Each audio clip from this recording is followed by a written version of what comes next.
Good morning, students. In a IBFS subject, in a last lecture we see the Indian financial system. એટલે કે આપણે આગળના લેક્ચરમાં આપણે આ યુનિટનો ફર્સ્ટ ટોપિક જોયો તો જે શું હતું ઇન્ડિયન ફાઇનાન્શિયલ સિસ્ટમ હતું. Today we see the our second topic that's to say the investment banking in India. પણ ઇન્વેસ્ટમેન્ટ બેંક ઇન ઇન્ડિયામાં ઇન્વેસ્ટમેન્ટ બેંક શું છે એ જાણતા પહેલાં આપણે ઇન્વેસ્ટમેન્ટ બેંક ખરેખર એ શું છે એ જાણવું જરૂરી છે. તો investment banking do not accept the deposits and the grants the loan. એટલે કે ઇન્વેસ્ટમેન્ટ બેન્કિંગ છે એ બીજી બધી બેંકની જેમ એક્સેપ્ટ કરતી નથી. શું એક્સેપ્ટ નથી કરતી? ડિપોઝિટ્સ. એટલે કે આપણે કેમ બેંકની અંદર જમા કરાવીએ છીએ, લોન આપી છે, તો એવું કંઈ વર્ક કરતી નથી. એટલે કે do not accept the deposit છે, ડિપોઝિટ એક્સેપ્ટ કરતી નથી અને લોન પણ આપતી નથી. Investment bank provide the financial advisory services. તો ઇન્વેસ્ટમેન્ટ બેંક છે એ શું પ્રોવાઈડ કરે છે? તો કે ફાઇનાન્શિયલ એડવાઇઝરી સર્વિસીસ. ફાઇનાન્શિયલ એટલે કે નાણાકીય સલાહ માટેની જે સેવાઓ છે એ ઇન્વેસ્ટમેન્ટ બેંક આપે છે. Along with the providing the investment and the financial services, investment bank have a business like the venture capital and the stock broking. એટલે કે along with the providing the investment and the financial services, એટલે કે financial service નાણાકીય સેવાઓ અને રોકાણ માટેની સેવાઓ આપીને એ investment bank have a business. કે એની પાસે એક એવો બિઝનેસ છે તો કે business like the venture capital. Venture એટલે કે બિઝનેસ. તો બિઝનેસની અંદર જે ફંડની જરૂર પડે છે, જે પૈસાની જરૂર પડે છે, તો એ આપે છે. એન્ડ સ્ટોક બ્રોકિંગ એટલે દલાલી જેવું કામ કરે છે. અને સ્ટોક એટલે શું કહેવાશે? Share capital. તો શેરની લે વેચ માટેનું જે કામ કરે છે કોણ કરે છે? તો કે investment banking. The main investment bank in the India are the Kotak Mahindra capital company. એટલે કે ઇન્ડિયાની અંદર મેઇન ઇન્વેસ્ટમેન્ટ બેન્કિંગ તરીકેનું કાર્ય કોણ કરે છે? તો કે Kotak Mahindra and banking capital company. Next is SBI capital market limited, next ICICI security limited et cetera. આ દરેક છે ઇન્ડિયાની અંદર મેઇન ઇન્વેસ્ટમેન્ટ બેંકનું કામ કરે છે. Merchant banking services is related with the issue management. Merchant banking એટલે કે ઇન્વેસ્ટમેન્ટ બેંક જ કહેવાય છે, બરાબર. તો ઇન્વેસ્ટમેન્ટ બેન્કિંગ સર્વિસીસ છે એનું કામ શું છે? તો કે related with the issue management. Issue management એટલે અહીંયા ઇશ્યુ એટલે શું કહેવાશે? તો કે આપણે શેર ઇશ્યુ કરીએ છીએ, શેર બહાર પાડવા માટે જે મેનેજમેન્ટ કરવામાં આવે છે એ કોણ કરી આપે છે? તો કે મર્ચન્ટ બેન્કિંગ એટલે કે investment bank. In other words, merchant banks manage the new issue of the companies in the capital market. એટલે કે મર્ચન્ટ બેંક્સ છે એ શું કરે છે? મેનેજ કરે છે new issue of the companies in the capital market. Capital માર્કેટની અંદર કેપિટલ માર્કેટમાં બે ટાઈપના માર્કેટ હોય છે, primary market and secondary market, જે આપણે આગળના ટોપિકમાં જોયું હતું એમ જ. જેની અંદર new issue of the companies in India એટલે કે કંપની જ્યારે નવા શેર બહાર પાડે છે તો ત્યારે એ મર્ચન્ટ બેન્કિંગ છે શું કરી આપે છે? મેનેજ કરી આપે છે. Investment bank May replace the merchant banks in the India. અત્યારે ઇન્વેસ્ટમેન્ટ બેંક છે એની જગ્યાએ રિપ્લેસ થઈને કયો શબ્દ આવ્યો છે? Merchant bank in India. એટલે કે ઇન્ડિયાની અંદર ઇન્વેસ્ટમેન્ટ બેંકની જગ્યાએ કયો વર્ડ્સનો યુઝ થાય છે? મર્ચન્ટ બેન્કર્સ, બરાબર. એના ફંક્શન શું હોય છે? એનું કાર્ય શું હોય છે? તો કે investment બેન્કિંગનું to provide these services as merchant banking, underwriting and the book running. એટલે કે સર્વિસ કઈ પ્રોવાઈડ કરે છે? Merchant banking. મર્ચન્ટ બેન્કિંગ એટલે કે એડવાઇઝરી તરીકેનું કામ. જ્યારે કંપની શેર બહાર પાડે છે તો ત્યારે એનું કાર્ય કોણ કરી આપે છે? તો કે મર્ચન્ટ બેન્કિંગ. અંડરરાઇટિંગ એટલે શું કહેવાય છે? તો કે બાહેંધરી કહેવાય. અંડરરાઇટિંગ એટલે શું? તો કે જ્યારે કંપની શેર બહાર પાડે છે, જો એનું લઘુત્તમ ભરણું એટલે કે મિનિમમ સબસ્ક્રિપ્શન્સ ફૂલફિલ ન થાય, એટલે કે આપને ખબર છે કે મિનિમમ સબસ્ક્રિપ્શન્સ કેટલું હોય છે? 90%.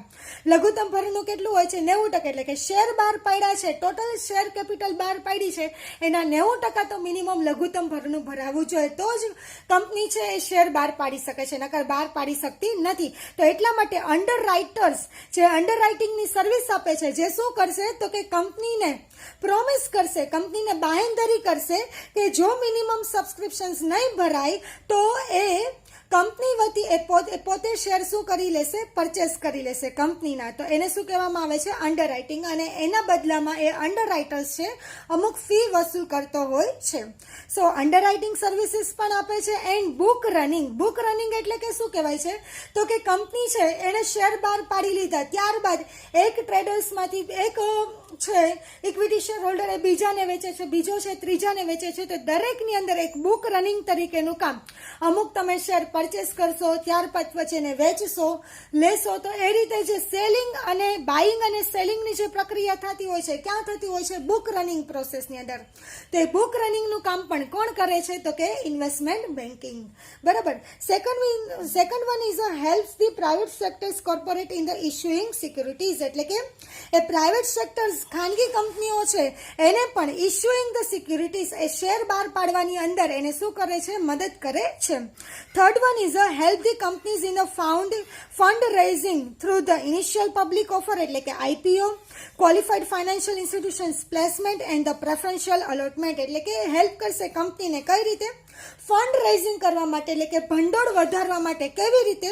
Through the IPO. આઈપીઓ એટલે કે ઇનિશિયલ પબ્લિક ઓફર, એટલે કે જ્યારે નવી કંપની છે એ પોતાના શેર ફર્સ્ટ ટાઈમ ઇસ્યુ કરે છે, સૌથી પહેલી વખત જ્યારે કંપનીએ શેર બહાર પાડ્યા હોય તેને શું કહેવામાં આવે છે? આઈપીઓ દ્વારા. Second one is a qualified institutional placement, એટલે કે આપણે ક્વોલિફાઈડ ઇન્સ્ટિટ્યુશનલ જે હોય, જે શું કહેવાય છે? ઇન્સ્ટિટ્યુશનલ છે, એને આપણે ઇન્વાઇટ કરીએ છીએ કે આપણી કંપનીના શેર પરચેસ કરે, તો એમાં પણ એ મદદ કરે છે. અને પ્રેફરન્શિયલ અલોટમેન્ટ, એટલે કે પ્રેફરન્સ શેર દ્વારા પણ એ શું કરે છે? શેર બહાર પાડતી હોય છે, તો એ રીતે એને હેલ્પ કરે છે કંપનીને જ્યારે શેર બહાર પાડે છે ત્યારે. Fourth one is provide the advisory corporate services related to the project finance and the export credit finance, એટલે કે એડવાઇઝરી તરીકેનું કામ કરે છે કોર્પોરેટ સર્વિસીસની અંદર related to the project finance, એટલે કે કંપની છે એ નવા પ્રોજેક્ટ છે એ કરતી હોય છે કે બિઝનેસને એક્સપાન્ડ કરવા માટે ન્યૂ પ્રોજેક્ટ લઈ આવતી હોય છે, અથવા તો કોઈ નવી પ્રોડક્ટ લોન્ચ કરવા માટે જે પણ પ્રોજેક્ટ બનાવ્યો છે તે પ્રોજેક્ટને ફાઇનાન્સ એટલે કે અહીંયા લોન આપવાનું કામ પણ કરે છે. એને એક્સપોર્ટ ધી ક્રેડિટ ફાઇનાન્સ, અને ક્રેડિટ ફાઇનાન્સ એટલે કે લોન સ્વરૂપે એને ઉછીના પૈસા પણ આપે છે. Fifth one is provide the advice and the guidance related to the merger and the acquisitions. બે કંપની છે એને મર્જ થવી હોય, મર્જ એટલે કે A plus B equal to AB, એટલે કે એ કંપની છે ને એક બીજી બી કંપની છે, તો બંને ભેગી થઈને શું બનશે? તો કે AB કંપની બને. તેને શું કહેવામાં આવે છે? મર્જર. મારુતિ સુઝુકી છે તે ખરેખર શું થયું છે? મર્જ થયેલી છે. બરાબર. તો એ રીતે એને એક્વિઝિશન્સ, એટલે કે કોઈ એક કંપની છે બીજી કંપનીને એક્વાયર એટલે કે ટેક ઓવર કરી લે, તો એને શું કહેવામાં આવે છે? એક્વિઝિશન્સ. તો આ રીતે એ એડવાઇસ તરીકેનું કામ પણ કરે છે અને ગાઈડન્સ પણ આપે છે related to the mergers and the acquisitions. તો આ હતું ઇન્વેસ્ટમેન્ટ બેંકનું કામ. તો ઇન્ડિયાની અંદર ઇન્વેસ્ટમેન્ટ બેંક શું છે? તો કે investment banking in India, investment banking is refers as an issuing house or the merchant banking, એટલે કે ઇન્વેસ્ટમેન્ટ બેન્કિંગ છે એને કયા શબ્દથી આપણે ઓળખીએ છીએ?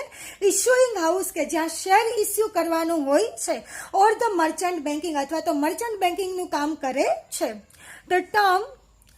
The term investment banking has the US origins. Whenever the term merchant banking is famous in the countries such as the UK and the India, એટલે કે merchant banking તરીકે નો વર્ડ છે ઇન્વેસ્ટમેન્ટ બેન્કિંગ છે ક્યાંથી આવેલો છે? તો કે US માંથી એ ઉદ્ભવેલો છે. Where the term merchant banking is famous in the countries such as the UK and India, UK અને ઇન્ડિયાની અંદર છે એ ઇન્વેસ્ટમેન્ટ બેંકની જગ્યાએ વધારે પડતું ફેમસ કયું નામ થયું છે? તો કે મર્ચન્ટ બેન્કિંગ. બરાબર. Merchant banking. The investment banking primarily refers as a business to the business of the raising the capital for the companies, એટલે કે ઇન્વેસ્ટમેન્ટ બેન્કિંગનું પ્રાઇમરીલી કામ, પ્રાથમિક કામ શું છે? Refers to the business of the raising the capital for the companies. કંપનીઝની અંદર capital કેવી રીતે ઇસ્યુ કરવી એ એનું મેઇન ફંક્શન્સ છે. બરાબર. Next one is there was no investment banking or the merchant banking system in the Indian banking system before 1970. એટલે કે 1970 પહેલા તો કે ઇન્ડિયાની અંદર કોઈ ઇન્વેસ્ટમેન્ટ બેન્કિંગ અથવા તો મર્ચન્ટ બેન્કિંગ તરીકે કામ કરતી એવી ઇન્ડિયાની અંદર કોઈ બેંક હતી નહીં. The first merchant banking activity started in the India by the Greenlays Bank by opening the merchant banking divisions. એટલે કે સૌથી પહેલા ઇન્ડિયાની અંદર મર્ચન્ટ બેન્કિંગ તરીકેનું કામ કરે એવી કઈ બેંક આવી હતી? તો કે ગ્રીનલે બેંક્સ બરાબર. After Greenlay Bank, City banks, chartered banks started to undertake the activities which are known as a merchant banking. ત્યાર પછી સિટી બેંક આવ્યું, ચાર્ટર્ડ બેંક આવી, એ બધી છે મર્ચન્ટ બેન્કિંગનું કામ કરે એવી બધી કંપનીઓ આવી. The main services rendered by this bank was a management of the issues. આ બધી બેંકનું મેઇન કામ તો શું હતું તો કે મેનેજમેન્ટ ઓફ ધી ઇશ્યુઝ, કે કંપની શેર બહાર પાડે છે ત્યારે એનું પ્રોપર મેનેજમેન્ટ કોણ કરી આપતું હતું? Merchant banking. તો કે Grindlays bank was a first bank which was started issue the management services to the companies in the 1969. એટલે કે 1969 ની અંદર ઇન્ડિયાની અંદર ફર્સ્ટ બેંક ગ્રીનલેસ બેંક હતી કે જે મર્ચન્ટ બેન્કિંગ તરીકેનું કામ કરતી હતી, જેની અંદર એ શું કરતી હતી? ઇશ્યુ મેનેજમેન્ટનું કામ કરતી હતી. પછી ત્યારબાદ કઈ કઈ બેંકો આવી તો કે SBI capital market limited was establish as a subsidiary of the SBI એટલે કે state bank of India in the 1986. 1986 ની અંદર સબસિડરી એટલે કે ગૌણ કંપની તરીકે એસબીઆઈ કેપિટલ માર્કેટ લિમિટેડ પણ આવેલી હતી, જે એસબીઆઈ ની શું હતી? સબસિડરી ગૌણ કંપની હતી. However SBI started the merchant banking services in the 1973. એટલે કે એસબીઆઈ છે એને મર્ચન્ટ બેન્કિંગ સર્વિસીસનું કામ ક્યારથી ચાલુ કરી દીધું હતું? 1973 થી. Then the Kent Bank, the financial service limited, was incorporated as a subsidiary of the Canara Bank. Canara Bank ની સબસિડરી તરીકે the Kent Bank Financial Service Limited હતી, એ પણ શું હતી? મર્ચન્ટ બેન્કિંગ તરીકેનું કામ કરતી હતી. Next is a Punjab National Bank એટલે કે PNB Capital Services Limited was promoted by the Punjab National Bank. Punjab National Bank દ્વારા પણ મર્ચન્ટ બેન્કિંગ તરીકેનું સર્વિસ પ્રોવાઈડ કરવા માટે પીએનબી કેપિટલ સર્વિસ લિમિટેડ નામની શું આવી હતી તો કે એને પણ બેંક ઓપન કરેલી હતી. Thus commercial bank setup the subsidiary to undertake the merchant banking service activities. એટલે કે અત્યારે દરેક કોમર્શિયલ બેંક છે એ મર્ચન્ટ બેન્કિંગ તરીકેનું કામ કરે છે, જે એની કઈ કંપની કહેવાય છે? સબસિડરી એટલે કે ગૌણ કંપની કહેવાય છે.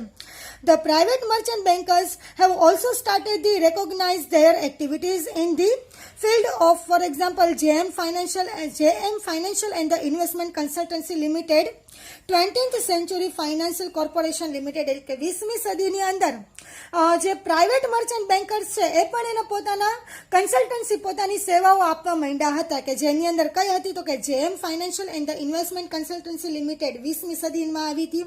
ફાઇનાન્સ કોર્પોરેશન લિમિટેડ એ પણ આવેલી છે. Next one is the merchant bankers in India have also started their voluntary associations in the form of the professional body to know as the Association of the Merchant Bankers. એટલે કે ઇન્ડિયાની અંદર merchant bankers છે વોલ્યુન્ટરી એટલે કે સ્વેચ્છાએ પોતાનું એક એસોસિએશન્સ કર્યું છે, જેનું નામ શું હતું તો કે association of the merchant bankers. Thus, this association is playing the important role in the regulating the activities of the merchant banking through the self-regulations. પોતાના જાતે પોતાના નિયમો બનાવીને પોતાની જાતે એ શું કરે છે? આ એસોસિએશન્સ ચલાવે છે. તો આ રીતે એનું એસોસિએશન્સ બનાવેલું હતું કે જેના દ્વારા રેગ્યુલેટ પોતાની રીતે થઈ શકતી હોય છે. બરાબર. Regulate the activities of the merchant banking through the self regulations, પોતાની જાતે. Kotak investment banking is a full services investment bank in India. Kotak investment banking છે એ ઇસ્યુ મેનેજમેન્ટનું કામ એ ફૂલ સર્વિસ એ આની અંદર જ કરે છે, ઇસ્યુ મેનેજમેન્ટનું જ કામ કરે છે. Next one, the major investment bank in the India renders their services to the client are, કે જેની અંદર ઇન્વેસ્ટમેન્ટ બેંક છે એ ખરેખર એનું કાર્ય શું હોય છે તો કે એનો પહેલી સર્વિસ શું હોય છે તો કે ફંડ રેઝિંગ સર્વિસીસ. એ તમારું ફંડ છે એ શું કરી આપે છે? રેઝ કરી આપે છે, વધારી શકે છે. એની એડવાઇઝરી સર્વિસીસ અને બીજું એ શું કરે છે? એડવાઇઝરી સર્વિસીસ તરીકેનું કામ કરે છે.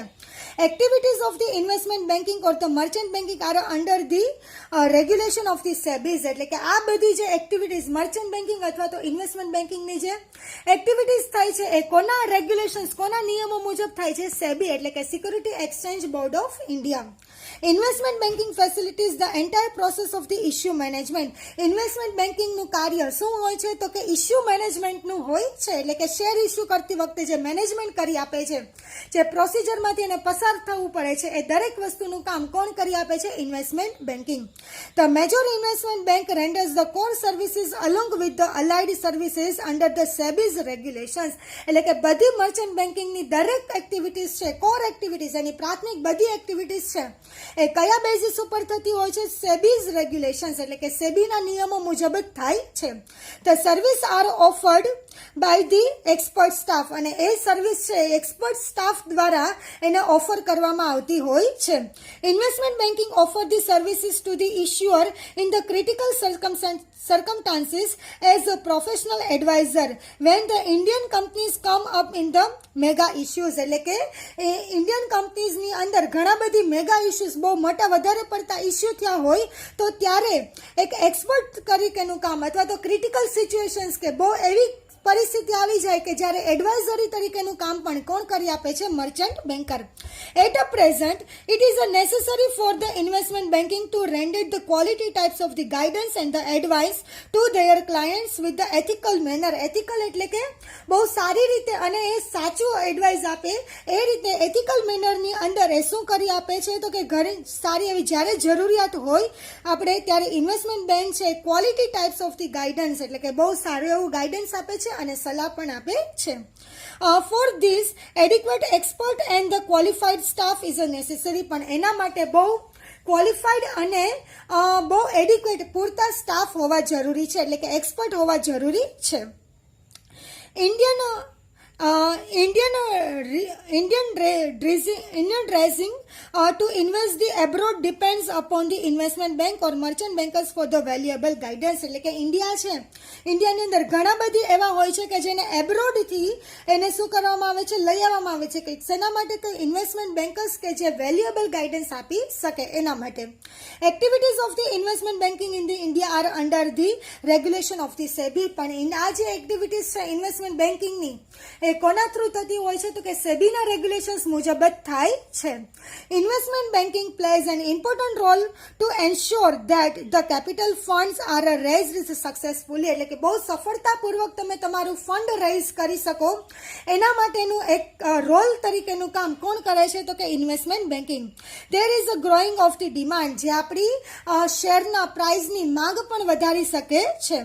Demand of the services of the investment banking due to the increase in the technical and the managerial services and new enterprise entering the primary market એટલે કે નવી કંપનીઓ છે પ્રાઇમરી માર્કેટમાં એન્ટર થઈ શકે એના માટેનું અને સાથે સાથે એક ટેકનિકલી અને એક મેનેજરિયલ સર્વિસીસ તરીકેનું કામ કોણ આપે છે તો કે investment banking. So this is the concept of the investment banking in the India. If any queries about this point then please tell me. Thank you.